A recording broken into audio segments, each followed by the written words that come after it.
আমাদের লাইফের হ্যাপিনেস বা সুখের খুব সহজ এবং সায়েন্টিফিক দুইটা ব্যাখ্যা আছে। আর এই দুইটা জিনিস হলো পারপাস এবং প্লেজার, অর্থাৎ উদ্দেশ্য এবং আনন্দ। একটা সহজ উদাহরণ দিই।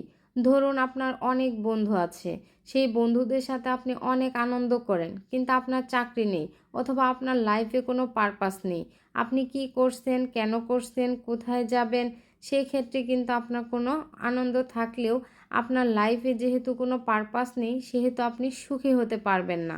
আবার ঠিক একইভাবে আপনি কেরিয়ারে অনেক সফল, কিন্তু আপনার কোনো বন্ধুবান্ধব নেই, আপনার কোনো আনন্দ নেই। যদিও আপনার স্ট্রং একটা পারপাস আছে, কিন্তু প্লেজার নেই। তাহলে কিন্তু আপনি হ্যাপি হতে পারবেন না। সুতরাং লাইফে ট্রু হ্যাপিনেসের জন্য পারপাস এবং প্লেজার, এই দুইটা জিনিসকে যদি আমরা একসাথে করতে পারি, তাহলেই কেবল সুখী হওয়া সম্ভব।